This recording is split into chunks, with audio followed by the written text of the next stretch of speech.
വചനാഗ്നി വചനാഗ്നി ആത്മാവിൽ അഭിഷേക വചനാഗ്നി വചനാഗ്നി വചനാഗ്നി ആത്മാവിൽ അഭിഷേക വചനാഗ്നി ദേശങ്ങൾ രാജ്യങ്ങൾ ഗോത്രങ്ങൾ വംശങ്ങളെങ്ങും അറിയട്ടെ വചനാഗ്നി ദേശങ്ങൾ രാജ്യങ്ങൾ ഗോത്രങ്ങൾ വംശങ്ങളെങ്ങും പടരട്ടെ വചനാഗ്നി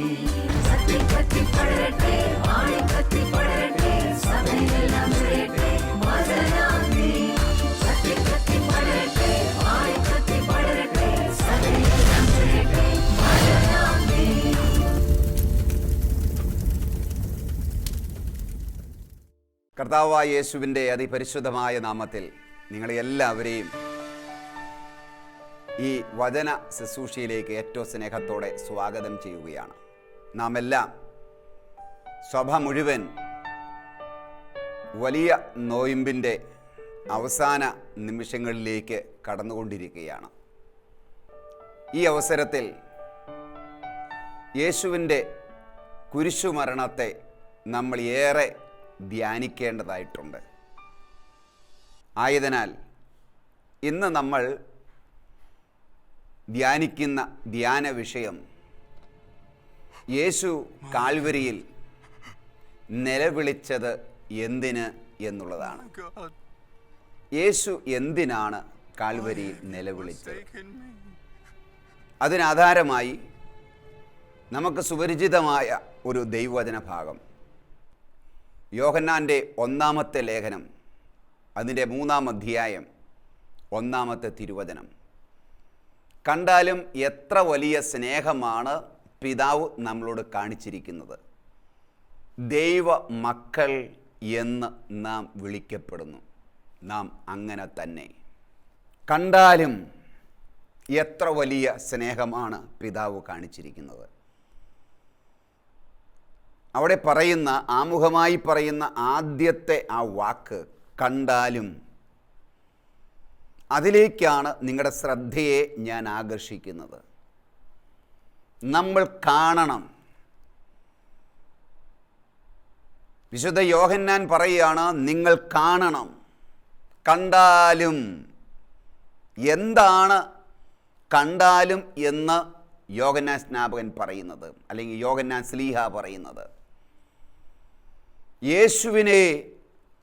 യേശുവിൻ്റെ സ്നേഹത്തെ, ദൈവത്തിൻ്റെ സ്നേഹത്തെ നിങ്ങൾ കാണണം.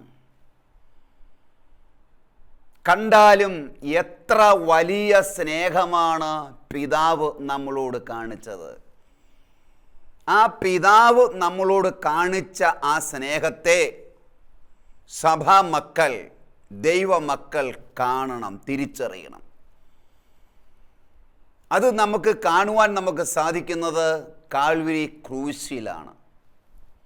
കാരണം ക്രൂശിൻ്റെ ചുവട്ടിൽ നിന്നവന്, യേശുവിൻ്റെ കുരിശുമരണത്തെ നേരിട്ട് തൻ്റെ കണ്ണുകൾ കൊണ്ട് കണ്ട യോഹന്നാനാണ് നമ്മളെ അത് ആഹ്വാനം ചെയ്യുന്നത്.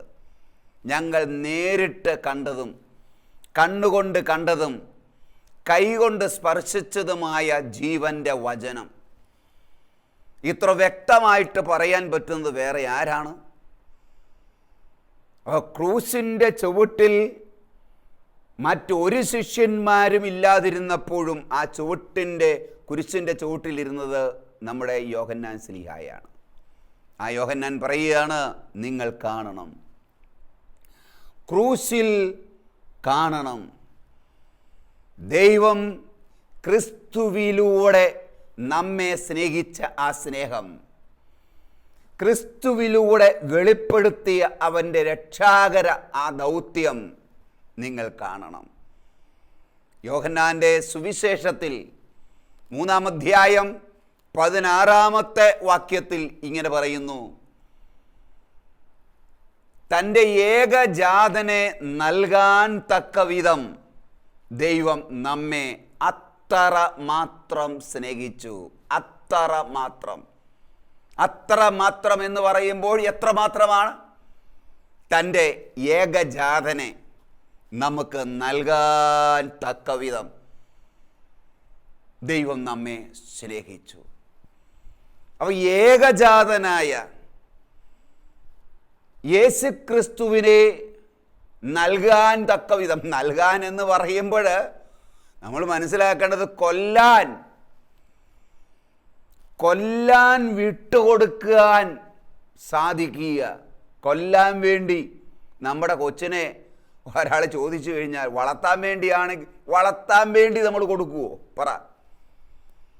ഞങ്ങൾ വളർത്തിക്കോളാം എന്ന് പറഞ്ഞ്, അല്ലെങ്കിൽ കുഞ്ഞുങ്ങളില്ലാത്ത ഒരു ദമ്പതികൾ വന്നാൽ,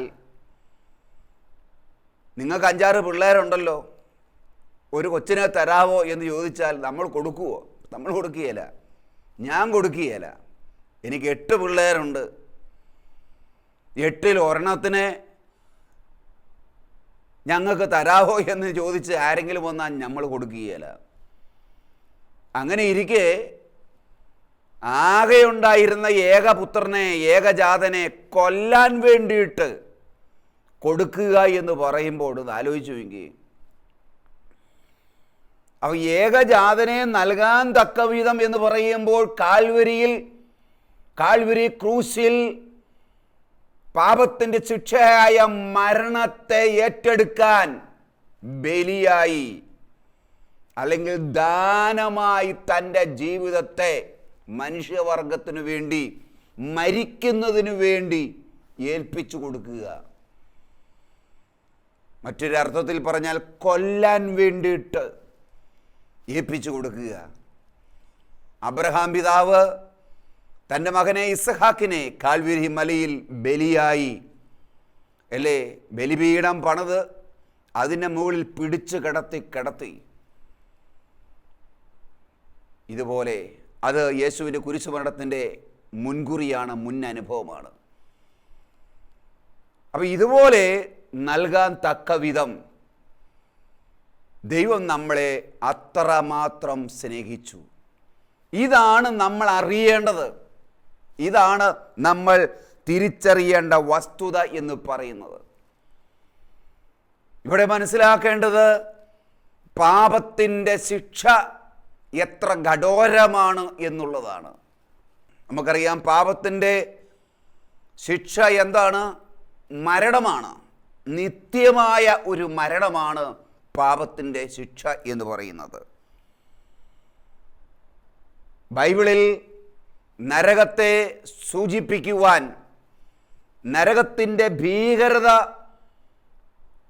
അത് മനുഷ്യ മക്കൾക്ക് മനസ്സിലാക്കി തരുവാൻ വേണ്ടിയിട്ട് പല ഉദാഹരണങ്ങളും പറയുന്നുണ്ട്. കെടാത്ത തീ എന്ന് പറയുന്നു, ചാകാത്ത പുഴുവെന്ന് പറയുന്നു, അഗ്നി എന്ന് പറയുന്നു. ഇനി സ്വർഗത്തെക്കുറിച്ച് വർണ്ണിക്കുവാനായിട്ട് എന്താണ് ബൈബിൾ പറയുന്നത്? അവിടെ ജീവൻ്റെ കിരീടം എന്ന് പറയുന്നു, അല്ലേ? കിരീടം, സിംഹാസനം, സ്വർണത്തിൻ്റെ പാത. അപ്പം ഇത് രണ്ടും രണ്ടവസ്ഥയാണ്. എന്തുകൊണ്ടാണ് ഇങ്ങനെയുള്ള ഉദാഹരണങ്ങൾ പറഞ്ഞത്? സാധാരണ മനുഷ്യരായ മക്കള് മാനുഷികമായി മാത്രമാണ് എല്ലാ കാര്യങ്ങളെയും കാണുന്നതും വീക്ഷിക്കുന്നതും സംസാരിക്കുന്നതും. അതുകൊണ്ട് അവർക്ക് മനസ്സിലാകുന്ന വിധത്തിൽ സ്വർഗത്തെക്കുറിച്ച് വർണ്ണിക്കാൻ അവിടെ കിരീടമുണ്ട്, വിജയം വരിച്ചു വരുന്നവന് കിരീടം കൊടുക്കും, ഞാൻ ഇരിക്കുന്നിടത്ത് വലിയൊരു സിംഹാസനത്തിൽ അവനെ ഇരുത്തും, അവിടെ സ്വർണം കൊണ്ടാണ് അവിടെ എല്ലാം ഉണ്ടാക്കിയിരിക്കുന്നത്, അവിടുത്തെ ഭവനം ഉണ്ടാക്കിയിരിക്കുന്നത്, സ്വർഗം ഉണ്ടാക്കിയിരിക്കുന്നത്. അപ്പോൾ സാധാരണ മനുഷ്യർക്ക് ഒരു ഐഡിയ കിട്ടും, ഒരു കാഴ്ചപ്പാട് കിട്ടും. സ്വർഗം എന്ന് പറഞ്ഞാൽ അത് ഒരു വലിയ സംഭവം തന്നെയാണ്, വലിയൊരു സംഭവമാണത്. അവിടെ പോകണം, എങ്ങനെ ആയാലും അവിടെ പോയേ പറ്റൂ. അപ്പം നരകം എന്ന് പറയുമ്പോൾ അവിടെ എന്നാ കെടാത്ത തീയാണ്, ചാകാത്ത പുഴു. അങ്ങോട്ട് വീണാൽ ചാകുകയില്ല, എന്നാൽ എന്നും എക്കാലവും തീക്കകത്ത് തന്നെ കിടക്കേണ്ടി വരും. അപ്പോൾ ഒരു ഭീകരതയെ അവിടെ പ്രദർശിപ്പിക്കുകയാണ്, കാണിക്കുകയാണ്, വർണ്ണിക്കുകയാണ് ചെയ്യുന്നത്. പ്രിയമുള്ള ഈ ശബ്ദം കേൾക്കുന്ന പ്രിയമുള്ളവരെ, സ്വർഗത്തിൽ എയർ കണ്ടീഷൻ മുറിയാണ്, അല്ലെങ്കിൽ അവിടെ സ്വർണം കൊണ്ടാണ് എല്ലാം ഉണ്ടാക്കിയിരിക്കുന്നത്. തിന്നുക പോലും ചെയ്യേണ്ട, അപ്പോൾ വയറ് നിറഞ്ഞോളും എന്നുള്ള അവസ്ഥ. തലയിൽ വലിയൊരു കിരീടമുണ്ട്, കിരീടം വെച്ചുകൊണ്ടാണ് എല്ലാവരും നടക്കുന്നത് എന്നതുകൊണ്ടല്ല നമ്മൾ സ്വർഗത്തിൽ പോകേണ്ടത്. നരകത്തെ കണ്ട് ഭയപ്പെട്ടിട്ടല്ല നരകത്തിൽ പോകാതിരിക്കേണ്ടത്. ഇന്ന് അനേക വിശ്വാസികൾക്കും സ്വർഗത്തിൽ പോകേണ്ടവർ കൈവെക്കാൻ പറഞ്ഞാൽ എല്ലാവരും കൈവെക്കും. എല്ലാവരുടെയും മനസ്സിൽ ഭാവനയിലുള്ളൊരു കാര്യം, ഒരാഗ്രഹം, സ്വർഗത്തിൽ പോകണം. സ്വർഗത്തിൽ പോകാൻ വേണ്ടിയിട്ടാണ് എല്ലാ കാര്യങ്ങളും അവർ ചെയ്തുകൊണ്ടിരിക്കുന്നത്. സ്വർഗത്തിൽ ഇപ്പോൾ എങ്ങനെയെങ്കിലും ബ്രദറെ സ്വർഗത്തിൽ പോകണ്ടേ, സ്വർഗത്തിലെത്തേണ്ടേ? കാരണം സ്വർഗത്തെക്കുറിച്ചുള്ള വർണ്ണന വലുതാണ്. അപ്പോൾ എല്ലാവർക്കും സ്വർഗത്തിൽ പോകണം എന്നുള്ള ചിന്തയാണ്. എൻ്റെ പ്രിയമുള്ളവരെ, ഞാൻ സ്നേഹത്തോടെ പറയട്ടെ, സ്വർഗത്തിൽ പോകാൻ വേണ്ടിയിട്ടല്ല നമ്മളിവിടെ ജീവിക്കേണ്ടത്. എൻ്റെ യേശു എവിടെ ഇരിക്കുന്നു അവിടം സ്വർഗമാണ്. യേശു നരകത്തിലോട്ട് പോയാൽ പോകുന്നു എന്ന് വിചാരിക്കുക, അത് പിന്നെ നരകമല്ല, അവിടം സ്വർഗമാണ്. ഏത് പാപികളുടെ ഇടയിലും അവൻ ചെല്ലുകയാണെങ്കിൽ അവിടം സ്വർഗമായി മാറുക ചെയ്യുന്നത്. അതുകൊണ്ട് സ്വർഗത്തിൻ്റെ ഏതെങ്കിലും ഭൗതികമായ കാഴ്ചപ്പാടിലുള്ള വർണ്ണകണ്ണ കണ്ടിട്ട് എനിക്ക് സ്വർഗത്തിൽ പോകണമെന്നല്ല നമ്മൾ ആഗ്രഹിക്കേണ്ടത്. പിന്നെയോ എൻ്റെ യേശു അവിടെ ഉള്ളത് കൊണ്ട് എനിക്ക് അവിടെ പോകണം, അവൻ്റെ അടുക്കൽ പോകണം. അവൻ്റെ സാന്നിധ്യം ഞാൻ അനുഭവിക്കുമ്പോൾ, അവൻ്റെ മാർവിൽ തലചായ്ച്ച് ഞാൻ ഇരിക്കുമ്പോൾ, അവിടെ സ്വർണമാണോ, കിരീടമുണ്ടോ, മെത്തയുണ്ടോ, ഒന്നും എനിക്ക് അറിയേണ്ട ആവശ്യമില്ല. നമ്മളത് നോക്കുക പോലും നമ്മൾ ശ്രദ്ധിക്കുകയില്ല. കാരണം അവൻ്റെ മാർവാണ്, അവൻ്റെ മടിയാണ് ഏറ്റവും വലിയ ബ്ലെസ്സിങ്, നമുക്ക് സമാധാനം നൽകുന്നത്. അതുകൊണ്ട് സ്വർഗത്തിൽ പോകണമെന്നുള്ള ആഗ്രഹത്തോടെ അല്ല ഈ ഭൂമിയിൽ ഒരു വിശ്വാസം ജീവിക്കേണ്ടത്. പിന്നെയോ എൻ്റെ യേശു എന്ന മണവാളൻ്റെ അടുക്കൽ എനിക്ക് പോകണം. നമ്മുടെ ഓരോരുത്തരെയും ആഗ്രഹം എൻ്റെ യേശു എന്ന മണവാളനോടൊത്ത് ആയിരിക്കുക, അവൻ്റെ അടുക്കൽ പോകുക എന്നുള്ളതാണ്. അവൻ്റെ അടുക്കൽ പോകുമ്പോൾ അവൻ വസിക്കുന്ന സ്ഥലം സ്വർഗമായി മാറ്റപ്പെടുകയാണ്. അതാണ് സ്വർഗം എന്ന് പറയുന്നത്.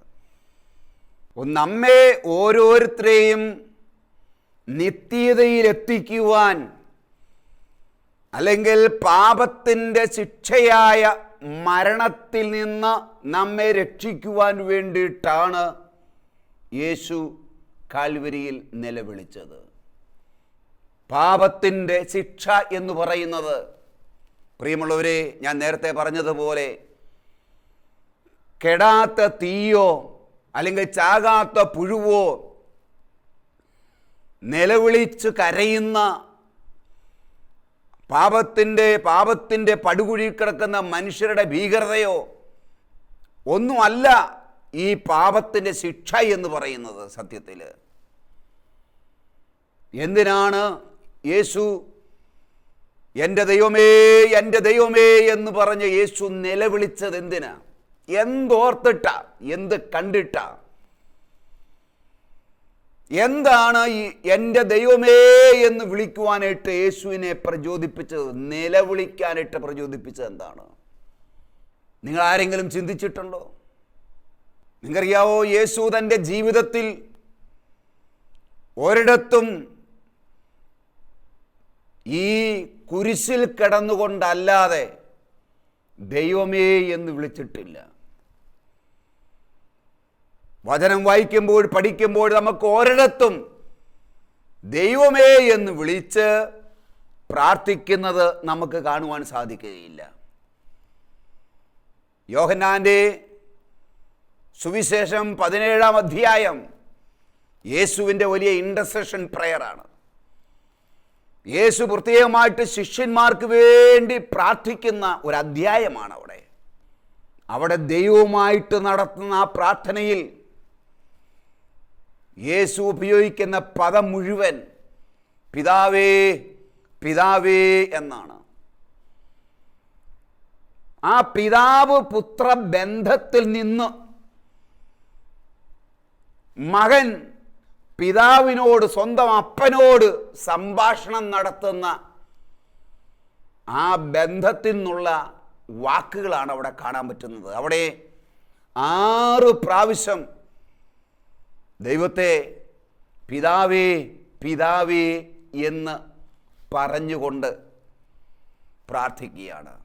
മാത്രമല്ല ആ പിതാവിനെ അങ്ങയുടെ എന്ന വാക്കുകൾ, പദങ്ങൾ ഉപയോഗിച്ച് 42 പ്രാവശ്യവും യേശു ആ അധ്യായത്തിൽ തന്നെ പ്രാർത്ഥിക്കുന്നുണ്ട്.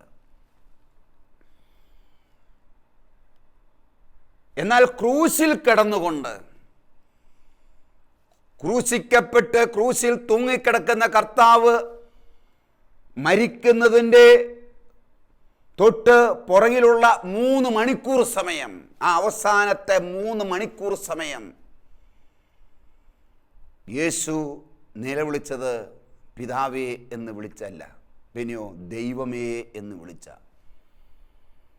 കാരണം പ്രിയമുള്ളവരെ, പാപത്തിൻ്റെ ശിക്ഷ എന്ന് പറയുന്നത് ചുമ്മാ തീക്കകത്ത് കിടക്കുന്ന ഒരു അനുഭവമല്ല. പിതാവുമായിട്ടുള്ള ആ പിതാവ് പുത്ര ബന്ധത്തിലുള്ള ആ വലിയ വിടവിനെ, അകൽച്ച ഉണ്ടാകുന്നൊരവസ്ഥയുണ്ട്. പിതാവുമായിട്ടുള്ള ഗാഢബന്ധം പിതാവുമായിട്ട് പുലർത്തിയെന്നാണ് യേശുവിനെ കുറിച്ച് പലപ്പോഴും പറയുന്നത്. പിതാവുമായി ഗാഢബന്ധം പുലർത്തിയിരുന്ന പുത്രനായ യേശുവാണ് തന്നെ വെളിപ്പെടുത്തിയത് എന്ന് പറയുന്നുണ്ട്.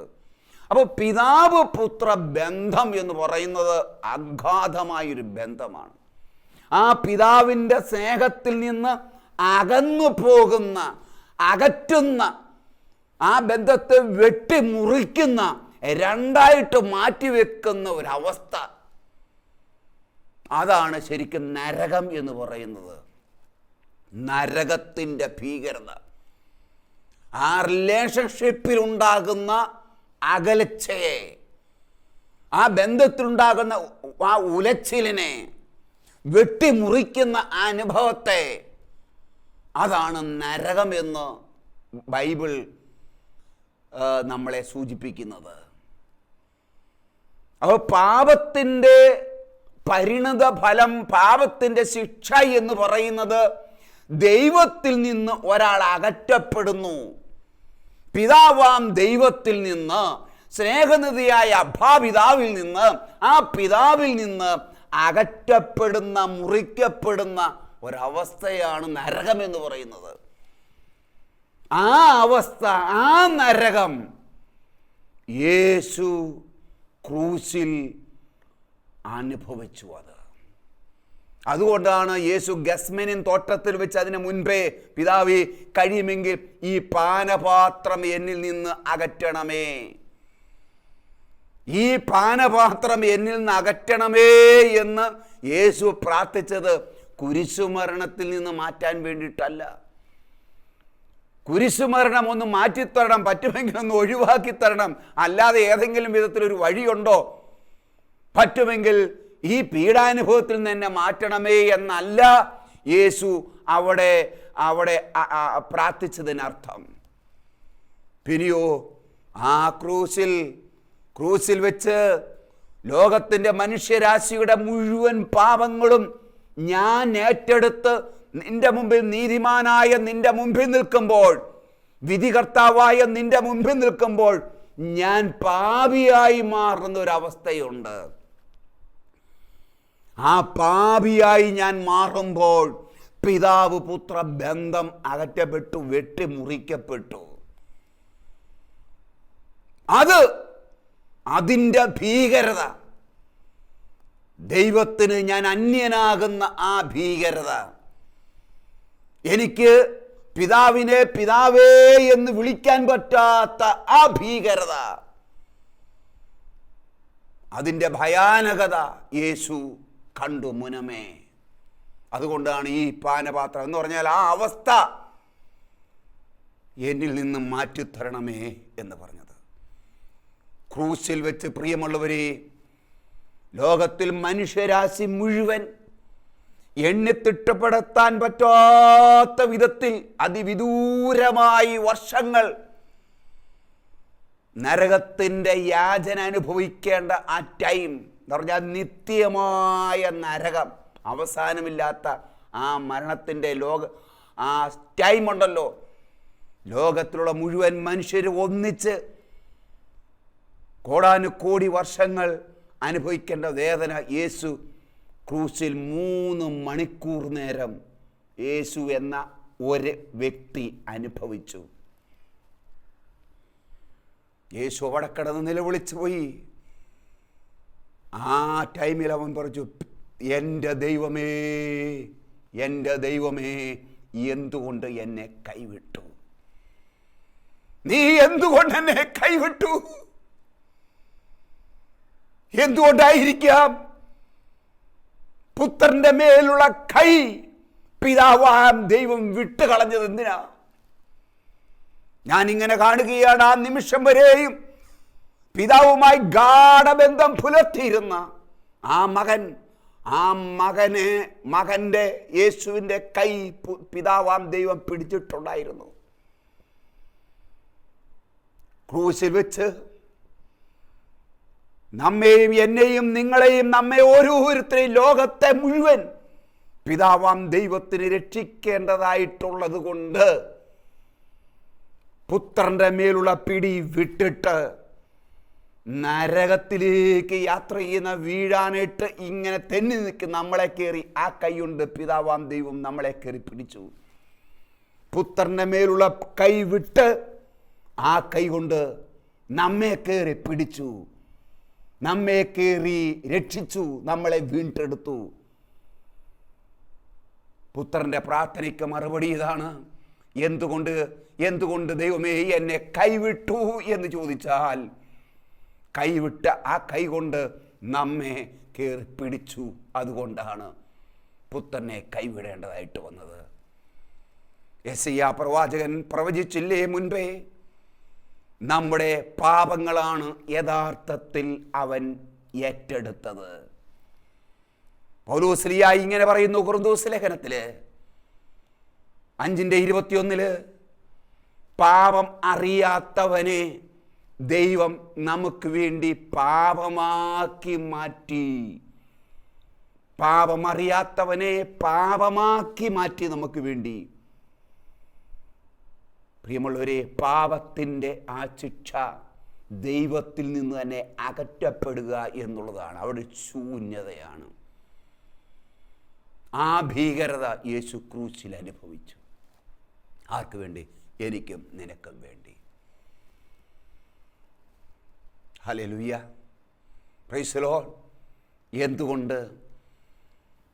ഒരു പാപത്തിൻ്റെ ഭീകരത, അതിൻ്റെ ഗൗരവം ഇന്ന് വിശ്വാസികൾ മനസ്സിലാക്കുന്നില്ല. എല്ലാം സില്ലിയായിട്ടാണ് ഇന്ന്. സാരമില്ല, ഒന്ന് കുമ്പസാരിച്ചാൽ പോരെ എന്നുള്ള മനോഭാവത്തിലാണ് ഇന്ന് എല്ലാ മക്കളും നടക്കുന്നത്. നമുക്കറിയാം, രാത്രി കാലമായി വീട്ടിൽ TV കണ്ടുകൊണ്ടിരിക്കുകയാണ്, മിക്സി ഓൺ ചെയ്തുകൊണ്ടിരിക്കുകയാണ്, പലരും പല കാര്യങ്ങൾ വ്യാപൃതരായിക്കൊണ്ടിരിക്കുകയാണ്, എല്ലാ ലൈറ്റുകളും ഫാനുകളും എല്ലാം വർക്ക് ചെയ്തുകൊണ്ടിരിക്കുകയാണ് കറണ്ടുമായിട്ട് ബന്ധപ്പെട്ടത്. ആ സമയത്ത് പെട്ടെന്ന് കറണ്ട് പോയാൽ ആ വീട്ടിൽ കറണ്ടിൻ്റെ ആ മഹത്വം അനുഭവിച്ചുകൊണ്ടിരുന്ന എല്ലാവരും ടെൻഷനാകും, എല്ലാവരും പരിഭ്രാന്തിയാകും. പെട്ടെന്ന് എന്തിയേ കറണ്ട് അതെന്തിയേ ഇതെന്തിയേ എന്നൊക്കെ പറഞ്ഞ് ഒന്ന് കറണ്ട് പോയാൽ പരിഭ്രാന്തപ്പെടുന്ന മനുഷ്യർ, ദൈവമക്കൾ, ഒന്ന് പാപം ചെയ്താൽ അവർക്കൊരു പരിഭ്രാന്തിയുമില്ലാതെ കൂസലായിട്ട് നടക്കുകയാണ്.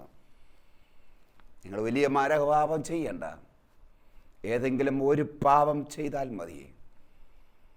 ഒരു മനസ്സാക്ഷി കുറ്റപ്പെടുത്താത്ത വിധത്തിൽ കൂസലില്ലാതെ നടക്കുന്ന ദൈവജനം, അതാണ് ഇന്ന് വലിയ ശാപം എന്ന് പറയുന്നത്. അതിനാൽ പ്രിയമുള്ളവരെ, നമുക്ക് അനുദപിക്കാം, നമുക്ക് മടങ്ങി വരാം.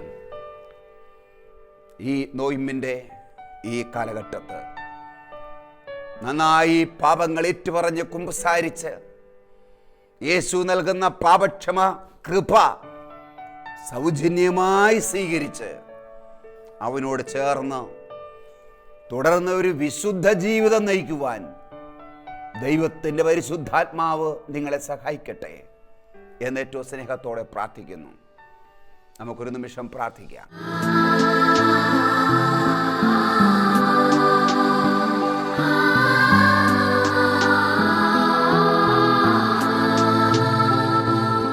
കരുവാനും സ്നേഹിതയുമായ നല്ല കർത്താവേ, നീ ഞങ്ങളെ സ്നേഹിച്ച സ്നേഹം ഓർക്കുമ്പോൾ വാക്കുകൾ പോരപ്പാ. നീ ഞങ്ങൾക്ക് വേണ്ടി നിലവിളിച്ചു.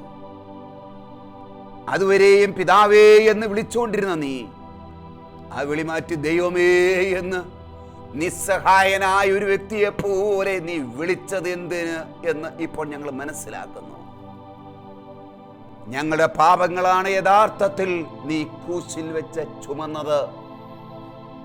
ഞങ്ങളുടെ ശിക്ഷയാണ് നീ അവിടെ അനുഭവിച്ചത് എന്ന് ഞങ്ങൾ മനസ്സിലാക്കി. പാപത്തിൻ്റെ ശിക്ഷയായ നിത്യ മരണം, ആ മരണവേദന, ആ വേദന, ആ പിതാവിൽ നിന്നുള്ള അകൽച്ച, അതാണ് മരണം, അതാണ് ശിക്ഷ, അതാണ് നരകം. അത് നീ ക്രൂശിൽ അനുഭവിച്ചു. യേശുവേ, യേശുവേ, നിന്റെ സ്നേഹം, അതാണ് യോഹന്നാൻ ശ്ലീഹ പറഞ്ഞത്. കണ്ടാലും എത്ര വലിയ സ്നേഹമാണ് പിതാവ് നമ്മളോട് കാണിച്ചത്. പുത്രനെ വിട്ട്, കൈവിട്ട്, മരിക്കാൻ ഏൽപ്പിച്ചു കൊടുത്തിട്ട് പുത്രന്റെ മേലുള്ള പിടിവിട്ട് നമ്മെ ആ കൈ കൊണ്ട് കയറി പിടിച്ചു. നാം ഇപ്പോൾ ദൈവമക്കളാണ്. ഏകജാതനെ കൈവിട്ട് നമ്മെ ഓരോരുത്തരെയും അവൻ വിലയ്ക്ക് വാങ്ങി. ക്രിസ്തു എന്ന വില കൊടുത്തു വാങ്ങി. നമ്മളെല്ലാം ഇപ്പോൾ ദൈവ മക്കളാണ്. നാം അങ്ങനെയാണ് ഇപ്പോൾ ഓൾറെഡി. നീ ഇത്രമാത്രം ഞങ്ങളെ സ്നേഹിച്ച സ്നേഹം ഓർക്കുന്നു കർത്താവേ. നന്ദിയോടെ സ്തുതിക്കുന്നു. പരിശുദ്ധാത്മാവേ, ഈ മക്കളെ അനുഗ്രഹിക്കണമേ. ഈ മക്കളെ ആ കൃപ കൊണ്ട് നിറയ്ക്കണമേ. Hallelujah, hallelujah, hallelujah. യേശുവേ, ആരാധന, ആരാധന, ആരാധന, ആരാധന. അഭിഷേകമായി, അഭിഷേകമായി, വൻ കൃപയായി ഇവരുടെ മേൽ ഒഴുകട്ടെ, നിറയട്ടെ, നിറയട്ടെ, നിറയട്ടെ. കൃപ നിറഞ്ഞ മറിയമേ സുസ്തി. കർത്താവ് നിന്റെ കൂടെ സ്ത്രീകൾ നീ അനുഗ്രഹിക്കപ്പെട്ടവളാകുന്നു. അങ്ങയുടെ ഉദരത്തിൻ ബലമായി ഈശോ അനുഗ്രഹിക്കപ്പെട്ടവനാകുന്നു. പരിശുദ്ധ മറിയമേ, തമ്പുരാന്റെ അമ്മേ, മക്കളായ ഞങ്ങൾക്ക് വേണ്ടി എപ്പോഴും ഞങ്ങളുടെ മരണസമയത്തും തമ്പുരാനോട് അപേക്ഷിച്ചു കൊള്ളണമേ. ആമേൻ. ഈശോ മിശിഹായ്ക്ക് സ്തുതിയായിരിക്കട്ടെ.